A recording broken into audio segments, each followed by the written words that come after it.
pal Dodd.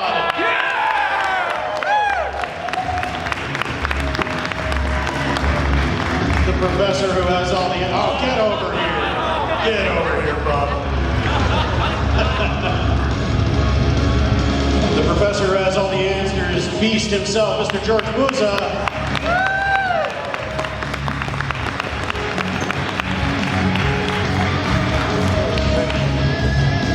The Raging Cajun himself, Gambit, Tony Daniels. I took Wolverine's ride. And finally, last but not least, one of the most fearsome villains the X-Men have ever faced, Mr. Sinister himself, Chris Britton.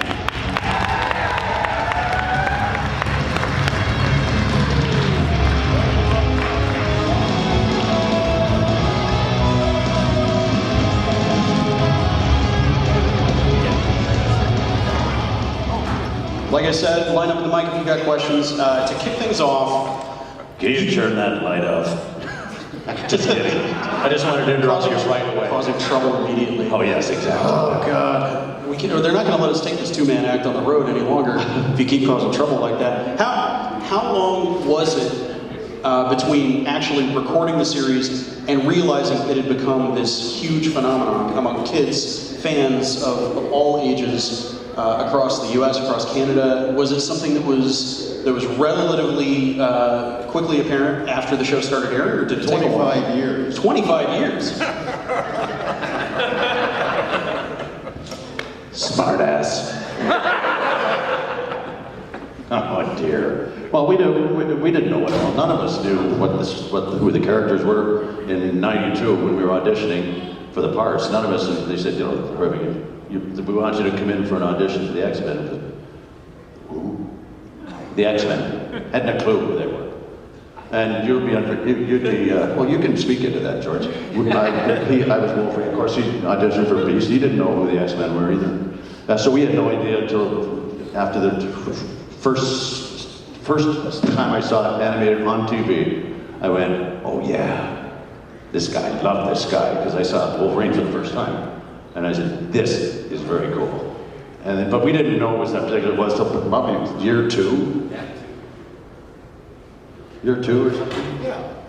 Something that used that thing. You see, that's a microphone, George. Oh, I thought it was just a stick.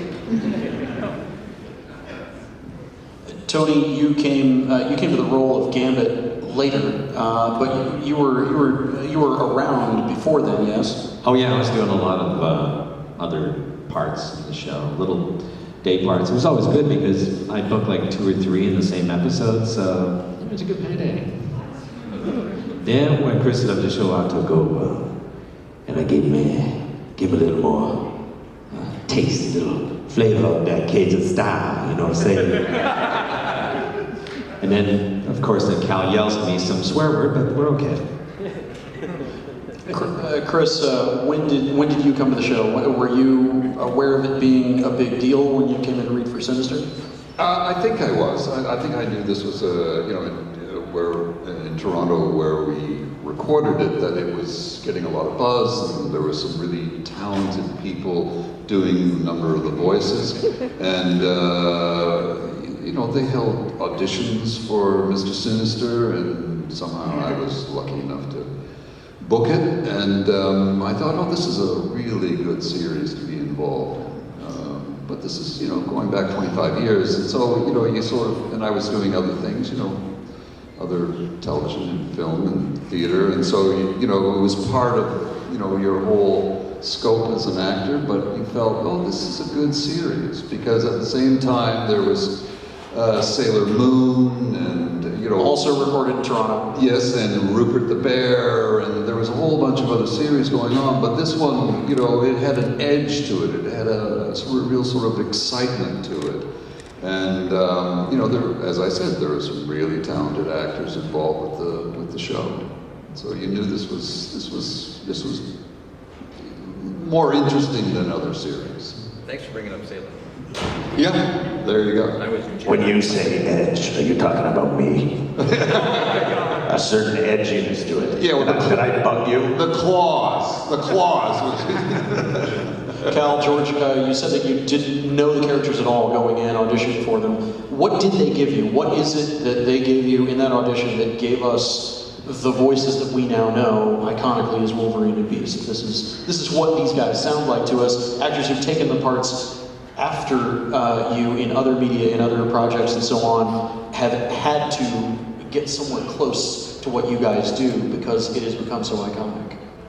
Well, I knew that it was X-Men because I read X-Men comic books as they came out in 1961. Cal probably only read like Classics Illustrated or something like that. But I was only 2 years old. But I was reading X-Men comic books, and they called, when they had the auditions, they called it Project X. Well, no, this is X-Men. So, you know, if they would have called it Project Y or something like that, there might have been a question. But right away, they gave it away. It's Project X. I'm reading for Beast. Right away, I knew what it was. And Wolverine, I knew what Wolverine was. So unless you were not a comic book, Why didn't you tell me? because you didn't ask. Oh, typical. Mr. Know-it-all. But anyway, the characters were kind of self-descriptive in what they wanted. Beast was somebody who was very intelligent and erudite, and also a big badass that you didn't want to mess with. So it was kind of self-explanatory in what kind of voices they wanted. They told us to be natural, your own voice, no cartoony stuff. So, you know, you just tried to develop a character around what you read on the page, and they picked whatever they liked. Were you a particularly big Beast fan, or did you become more of a Beast fan inhabiting the role? Once I got the part, I was a huge Beast fan, of course. Cal, what was it that gave you the demeanor, the feel for Wolverine that they gave you in the audition, since you didn't have George's extensive knowledge of the back catalog?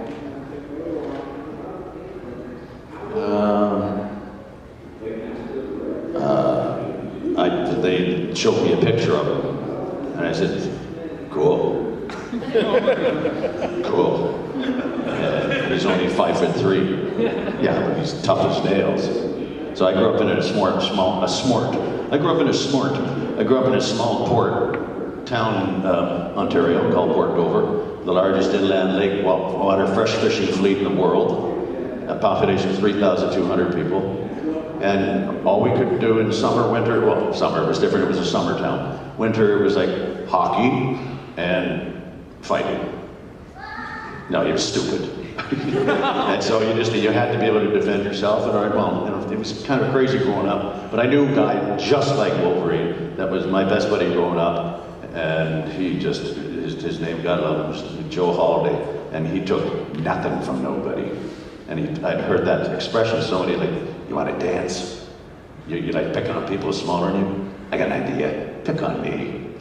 And as soon as I saw his picture, and they gave me that line, you like pushing around people smaller than you? Well, I'm smaller than you. Pick on me. I just heard this buddy's voice, and it was just like, that was the end. They just said, okay, thank you. You can go. Now, Chris, you don't have to go very far when you have a character named Mr. Sinister in terms of getting an angle on where this person's coming from. What kind of direction did they give you, if any? Did they just kind of go, here's the description, you know, play with it, have fun with it?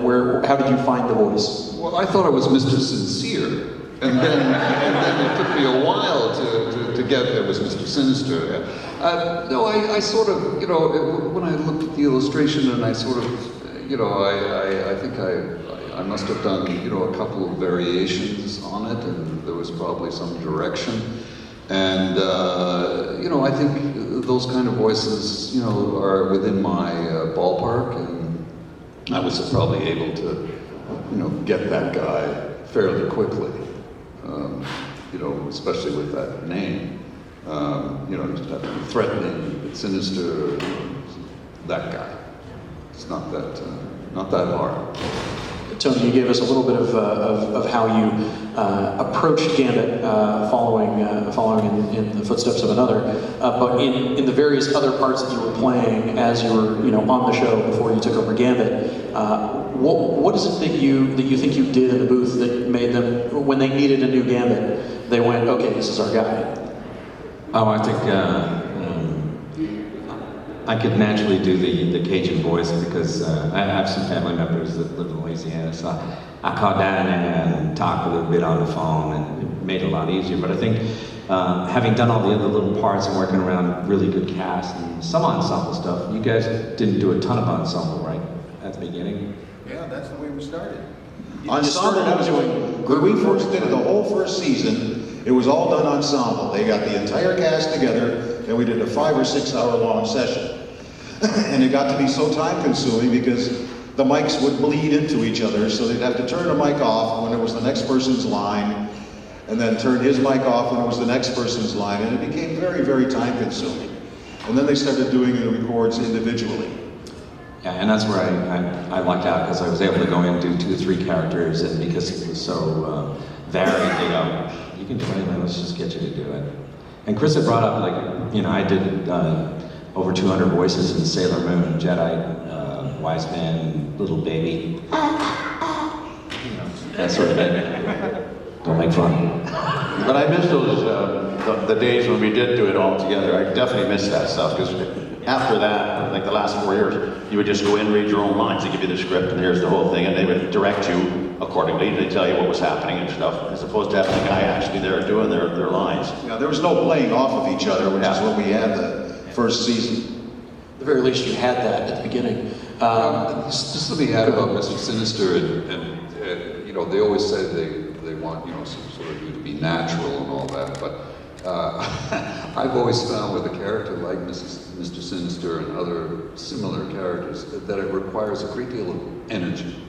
And a lot of it's restrained energy. You're not yelling, you're not really amplifying your voice, but the intention behind it, the thought behind it, it requires a lot of sort of vocal and physical energy. So in the studio, I usually go in just wearing a t-shirt. And you know, What, no pants? This is a very bold interpretation of Mr. Sinister. This presents a whole other image. I know that, you know, but that's, you know, I found energy is you know, really underneath a lot of that character. And a serious story, the only, I meant, this is what I've tried to say before, but you know, with my brain, it just goes right through and gone. I can't get it back. So the only exception they made to the rule where we were by ourselves was when Don Franks, who played Sabretooth, God rest his soul, would come in and we would do our fighting scene, because anytime Wolverine and Sabretooth were in a scene, there was very little conversation. It was just screaming and gutturally ripping, and the two of us together, and the bleeding into different microphones did not matter at that point, because we were both screaming and yelling and sound like each other anyway. Exactly. But yeah, doing ensemble is great because we're working with really good actors. Man, and you're talking about energy. The energy comes back to you and you're able to react to it and really give a good performance, and you walk away going, man, I did some good work today. Well, speaking of keeping up the energy and having to really maintain your instrument when you're doing these multi-hour recording sessions, whether the group recordings or after they moved on to the solo recordings, how good were they at keeping that yelling, screaming, you know, bloody, you know, mess kind of stuff for the end? Lots of bourbon. Lots of bourbon? Lots of bourbon just kept the X-Men factory going? No, I mean, did they take care of you guys in terms of the way that they scheduled that, or did it kind of... How, like, take us inside the booth. What is the experience like? Because we see the end result, and I think the making of the sausage, as it were, is something that we don't get as much insight into. Dan Hennessy, who was our vocal director, was a great voice on his own, and he was directing us, and he would, to answer your question, he would wait, because he knew that I had a fight scene coming up with Sabretooth. He'd say, you better get your regular stuff in, Wolfie, because you won't be able to talk after the last half hour, because like I said, it's just screaming, the two of us, and you would literally like, Yeah, they always left that part to the end, so you didn't blow your voice out. Yeah, and the smart ones do it, especially when you do video games. There's sometimes 2 or 3 days worth of dialogue, and then you go, Friday, let's record all the screams, and that's all you record, and then you can't talk for 3 days. We had some people up to the microphone earlier. They disappeared. There we go. I'm summoning them back. They probably had to sit down because the lights are so hot, they were going to faint. I can't see them anyway. I How do you do, gentlemen? Hello. How y'all doing today? Very well, thank you. Well, first and foremost, I do want to say that I admire all of y'all for what you guys did in the X-Men TV series because of how you're able to channel those characters, and it's a hard work, and I have to admit, I grew up with the series myself growing up, and of course, it's something that I enjoyed as part of my childhood. And I think that you're all aware that before the TV series ended, there's been a movie version, several movie versions of X-Men, and I'm sure that you guys are aware of that and seen that. But I'm also curious to know from all of you in this table how the X-Men series has affected y'all, as far as fans. In terms of their interactions with the fans, or Well, fame? all of the above and also from fans, because as you know, we only know from the voices, but we want to know who are they behind the voices, if you know what I mean. Gotcha. So, I mean, how being associated with these roles has affected you in terms of fame, in terms of people knowing you from them? I mean, you know, did you guys have much awareness of the fan? George said, it took 25 years. Well, first of all, the producers are never going to tell you that you are an enormous success, because then you're going to want more money. So they keep that a secret. And keeping people down and in their place is their job. So we didn't really know until we knew that it was successful because we were in our 5th season. But it was dicey after the first one. There wasn't sure that we were going to go to the second. And in terms of the fame, well, that's not something, because as a voice actor, you don't really know, or the people don't really know what you look like. So you could be walking right next to them, and they don't know that you were Wolverine or whoever. When you do live action stuff, they sometimes recognize you and they go, "Hey, you look familiar." I just say, "Well, maybe we did time together." I love Beast making a jail joke. Yeah. How much of that first season were you locked up for? I was locked up for most of that first season, which made me very unhappy, because all my cohorts were working their buns off and I was sitting there doing nothing. And it wasn't until the end of the first season that I finally got out of jail, and then I kind of joined the rest of the guys, and I was able to do some regular work. But the fame is something that is so passing, I mean, especially in Canada, where we don't really have a star system. Well, we had Cal. You look familiar, but they don't know that's from TV or wherever, you know. It could be you're the guy that runs the corner store. It's like, There's a star. Yeah. There's a star system. No, yeah, there is. Where is that?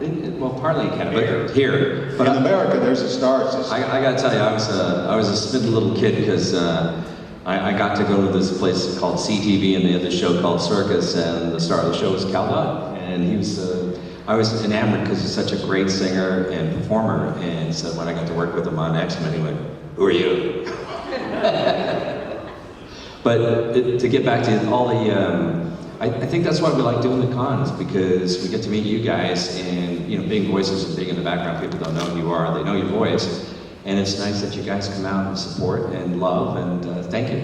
This is our reward for all those years that we did the show that never really got any personal gratification from the fans. These cons now show us how much we meant to the people that watched the show. And we thank you for being fans and for being here. And without you guys, we wouldn't be here. So thank you. Yeah. And also in Toronto, this just blows my mind. In Toronto, because that's where we're all from, we have never ever been invited to the Toronto Comic-Con. Ever. Wow. Because they don't know that we're all Canadian. And you say X-Men to them. We've said, Eric and Julia from LA, the producer and writer who wrote the book previously on X-Men, we arranged a whole X-Men reunion, and my wife Donna looked for a venue to hold it. We had the venue and everything, and the people, comics, books, stores were in on it, and they said, X-Men, what's up with that? Like, why would we do that? It's not. And I tried to get it. current. I couldn't believe that they didn't want us at their Comic-Cons. Yeah. Didn't want it. No. Texas wants them though. God bless Texas. It was a great question. Next up. Thank you. Here we go. Hello, it's very good to have all of y'all here. My question is, if y'all had powers in real life, what would it be? Pick your superpowers. If you had superpowers in real life, what would your superpowers be? Well, I always envied him being able to heal so well. But being invisible has got some real pluses.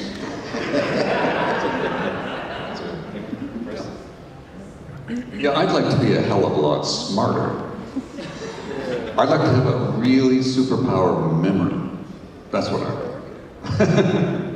Anything, Cal? You don't want a superpower, or do you have one?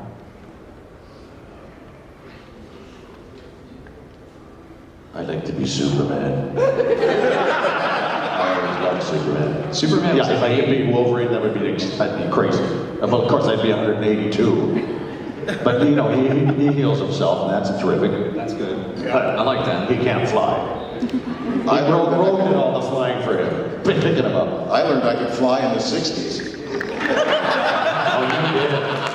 I'm really glad that so many people got that immediately. Do I have one? Yeah, I just I don't know, Tony, do you? Someone say fly? fly. He's already there. Yeah. Yeah, because you know, I used to have recurring dreams of flying, and that would be a wonderful superpower to be able to just lift up. Actually, it would have been a nicer way to get here than how we got here. Yeah. We left Toronto we were up at 6, George was up at 5. He comes over to our place, parks his car in our driveway, and we go to the airport. And the flight was leaving at 12:30. And so we had to be at the airport at 9:30 because for some stupid reason you have to be there 3 hours because we're flying across the border. So we're there for 3 hours, and we take our flight. Gotta get over the wall. We're supposed to go to Atlanta. We're almost in Atlanta. He said, oh, geez, no, we can't go there. We're going to have to bypass because of the storms and the weather. So we're going to Lexington, Kentucky. Oh, perfect. So that's where we landed there, refueled. Well, we watched every passenger on the plane take a leak past our seats because we were in the back of the plane. And then we take off after about an hour and a half, fly to finally get here. That was right after We got into Atlanta, and the plane left without us. Yeah, we missed our flight, so we had to wait for, I don't know how long it was. I had 3 Bs, like 3 pisses. So then we got on the next flight. Well, a Wolverine likes to pee, you know. We got on the flight, and we finally got here at 11:10 p.m. We were up at 6 in the morning. So I'd like to fly. Be able to fly. Thank you very much, Chris. That's all I got to say about that. The dawn, For me, I just want to be able to heal other people, and I think, you know, if we believe in what we do, we kind of do that in a way. So that feels kind of good. Kind of good. Thank you. I had to have the right answer, otherwise I'd suck. Are you back again? Yeah. Oh my God. Yes, I know you gentlemen have seen me. My question to you guys, there was an episode many, many years ago when there was a Spider-Man X-Men crossover. What was it like working with Christopher Daniel Barnes on that episode?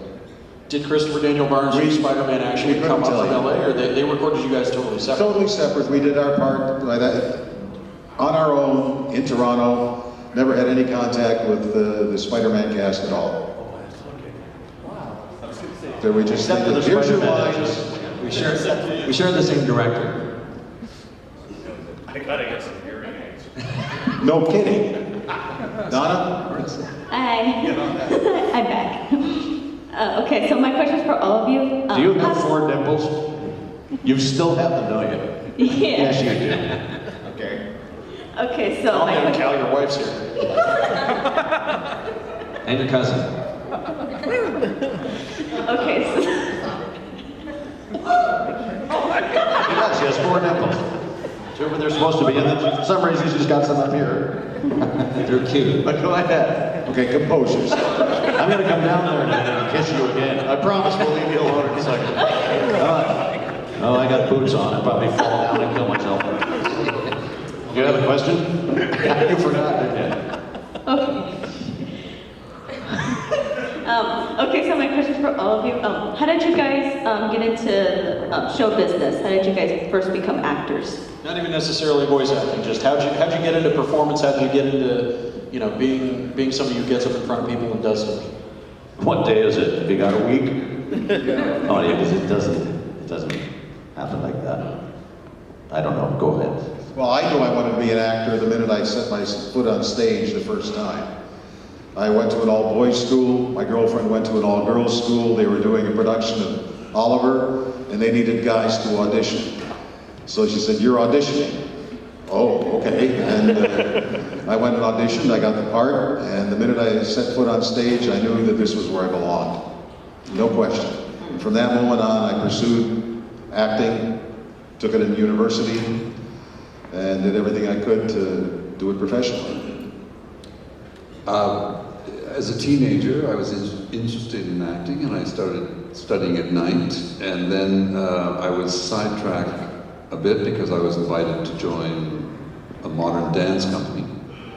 And then, you know, in the early 70s or late 60s in Toronto, if you were a male and you even had just one leg, you would be invited to join a dance company. There were very few men who were involved with modern dance, I can tell you.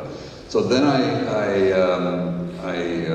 went to university and was in the dance program, and then I switched to the acting program. And at that time, the goal for actors was to go to the Stratford Festival or the Shaw Festival, which I did, and then after that, sort of the film and television business in Canada was growing, and you branched out, and then I got involved in voiceovers, and so that's how it evolved.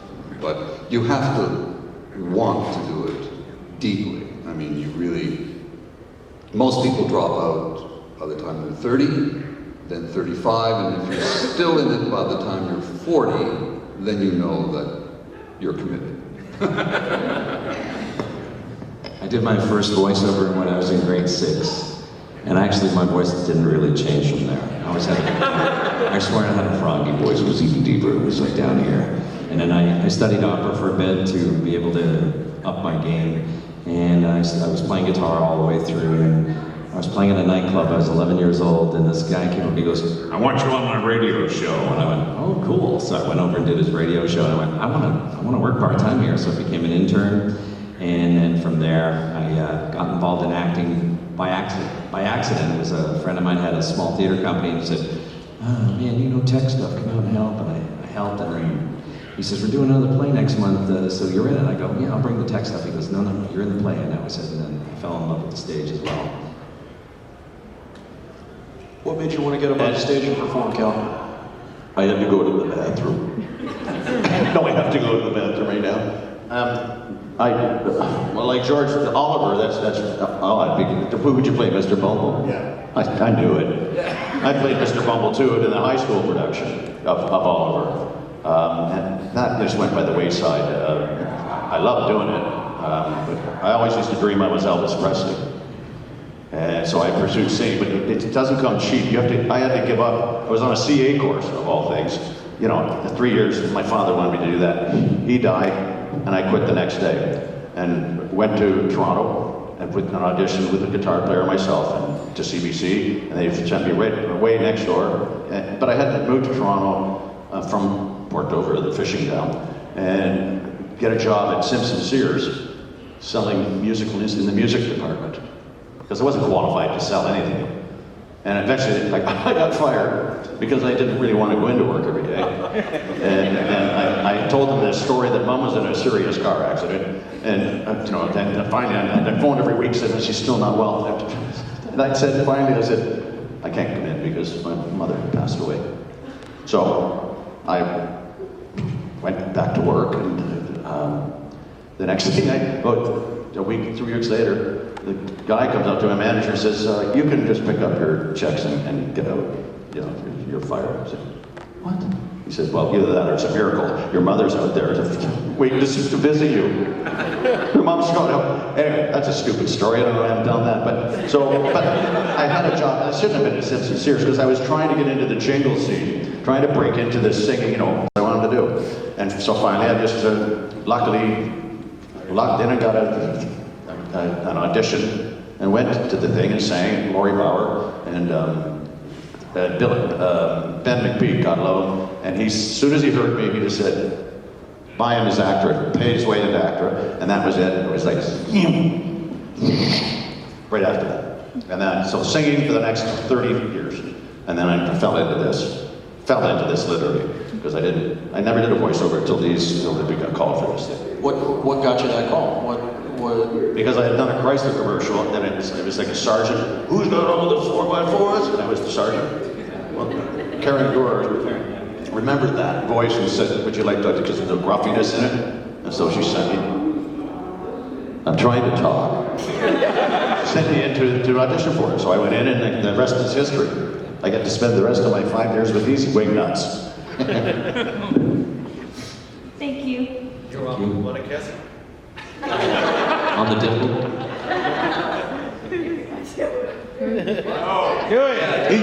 Do it, do it. There's no stairs. Oh no, now he's gonna fall. There we go. Healing factor transferred. Now you have superpowers.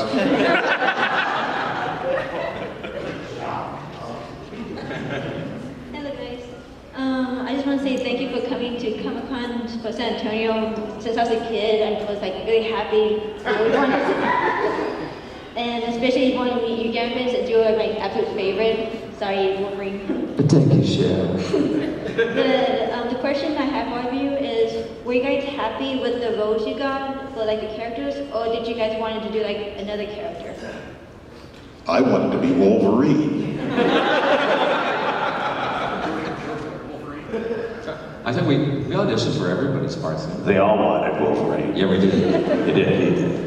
I know Norm Spencer did Cyclops, so I just relished every moment I spent with Norm when we were working together. Was just hilarious with him, because he teacher's pet, pretty boy. Out of the way, Gumbo. I would prefer to be anyone but who I am. Yeah, I'm glad that you guys got your roles, because then it wouldn't be, it would be the same. Thank you. Well, thank you.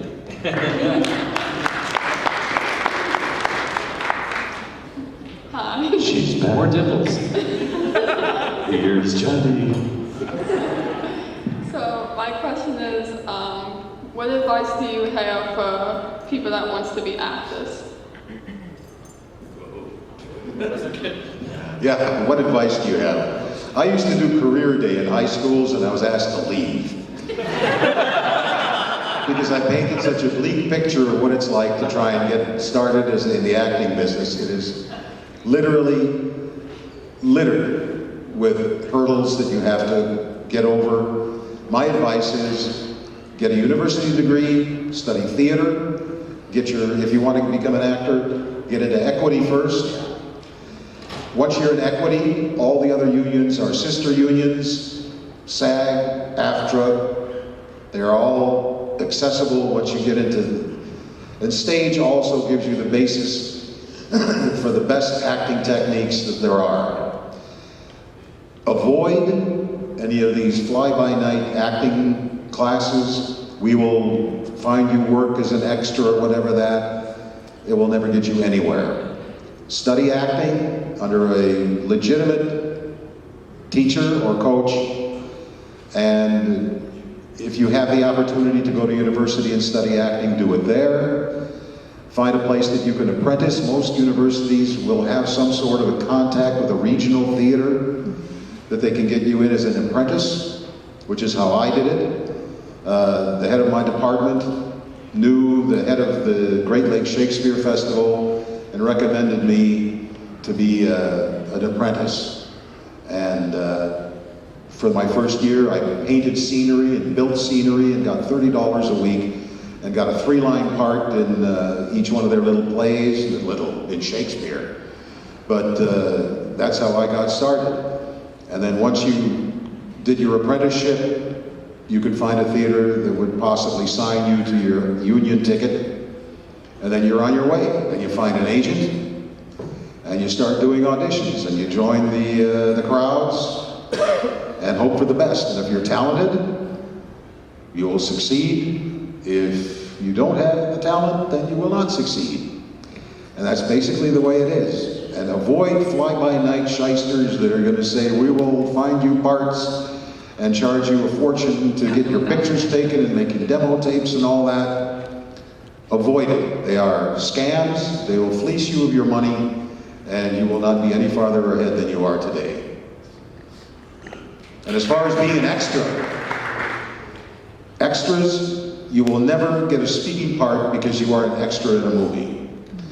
I worked on a TV series where the first assistant director, who runs basically the floor, had a dog.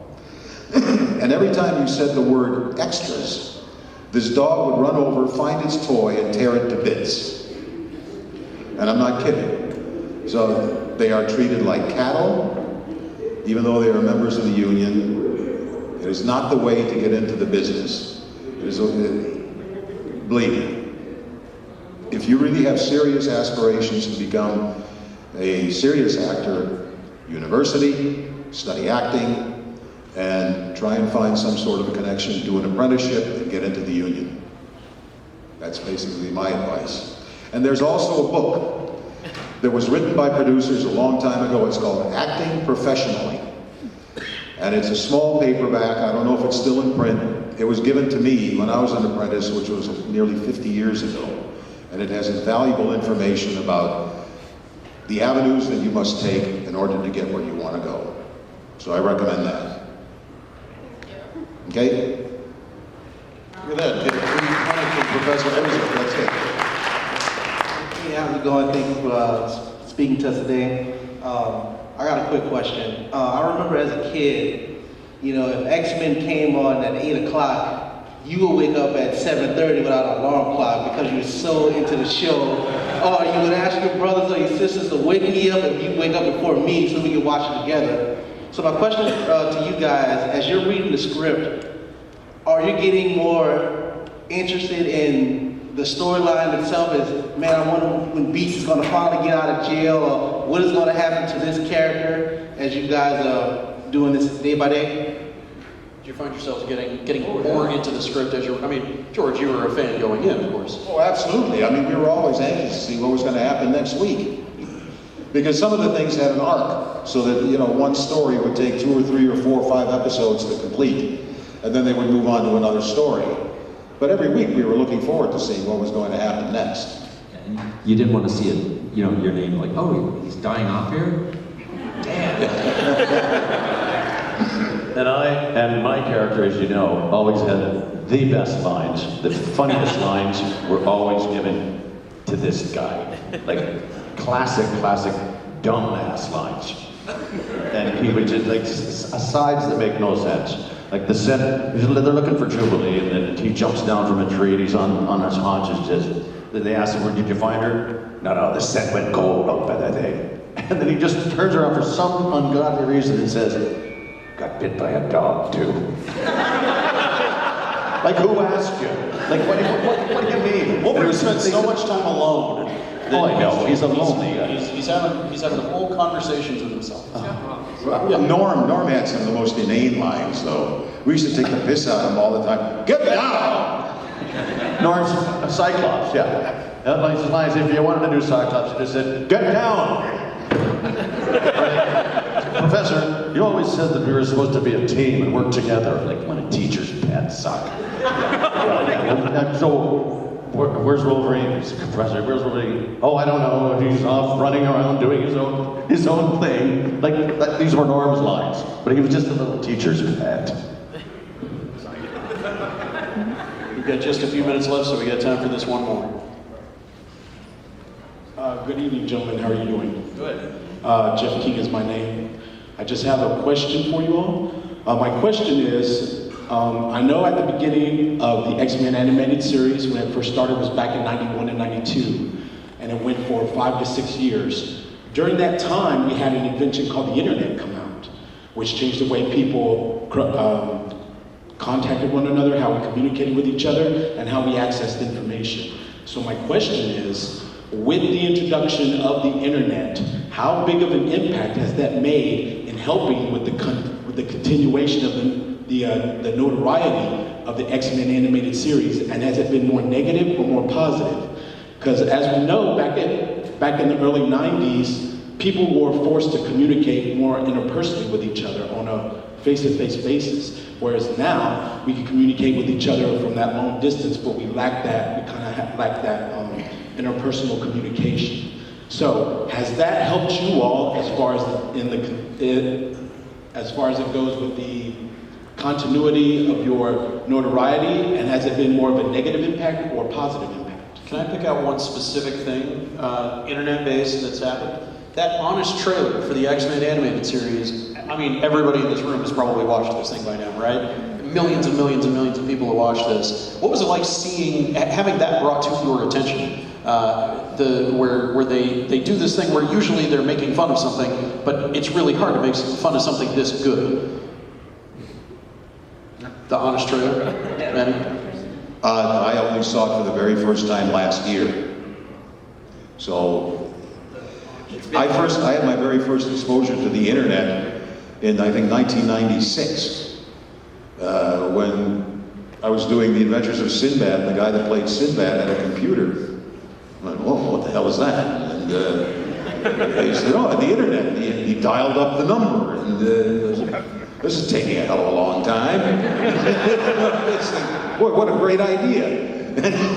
So I wasn't exposed to any of that. In 91, I didn't have any idea what the internet meant. I don't even know if it existed back then. As I said, 96 was the first time I saw somebody use the internet. So I think it's been a gradual development in effect, and it's because now you can go to YouTube and you can look at excerpts and sections, and you can Google a particular character and see a scene from that character from a certain episode. So I think it's been a gradual development, and interest has been elevated and raised over the last several years, I would say.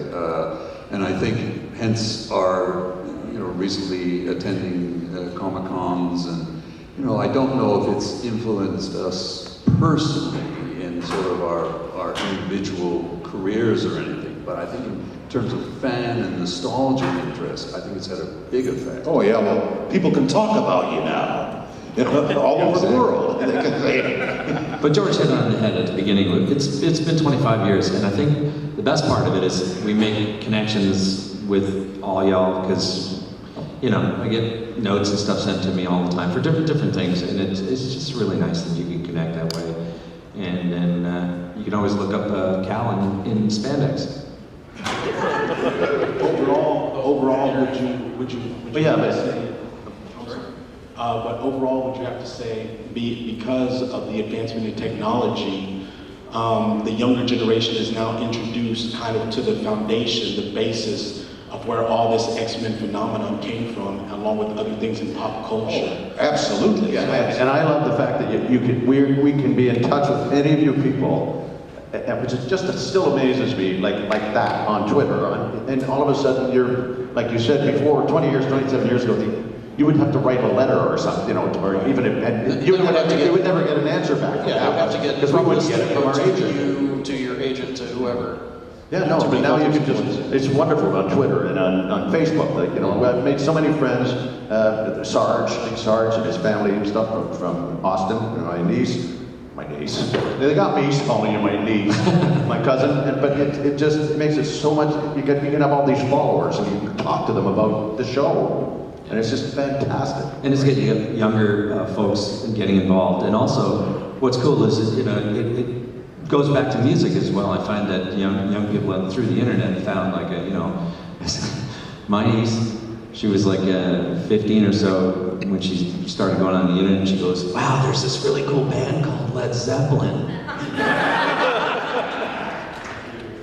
So it helps. I still am not on any social media. I just can't do it. Believe me, you're probably better off. Thank you. I have 10 grandchildren, and they're all on it. All our daughters are on it. Everybody's on it, and all I hear is my wife saying, "Why did you post that? You know, take that off."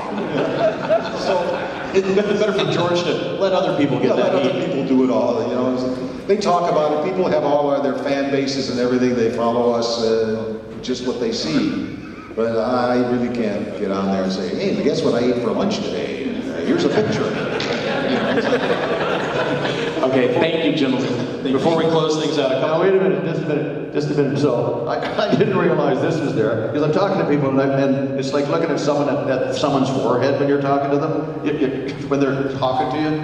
I wondered why people were looking over there. Well, there's a screen over there. Because if I'm talking to them, they're like this. Really? And that doesn't happen? And see, look at that. And it's amazing. It does it up there exactly what you're doing up here. Technologies are amazing, right? I've got a couple little housekeeping things before we wrap things up. Up next here in this room, Richard Horvath from Invader Zim. He's going to be on the stage here in just a few minutes. Then at 6, we got the costume contest. You guys are here tomorrow too, right? Yes. Before we hopefully don't send you home on 6 different connecting flights, right? To wrap things up, the group of you have only just started doing these conventions. You've only done a few of them so far. What has been most striking to you about interacting with the fans? What is it they're bringing from their side of the table to you that has surprised, delighted, shocked? You know, pick your They adjective. like us. They really like us. There's that. And also, I think I've had a lot of. It's really cool to be in Texas again because we have a nice following here. Texas is amazing. It's true. I'm not even lying. I actually friends that had a rock band in the 70s or 80s in Canada called Triumph, and their big hits came out of Texas. So I'm like, I called Uncle Ricky the other day. I go, "I'm going back to Texas, man, where you made it." I just can't thank you guys enough. I hear it so much from every one of you. Well, you know who you are. And with that, how much the show meant to you growing up, and how it helped you through your childhood. And it just blows my mind that this show had that big of an impact. And when you think what the show was, it touched every topic.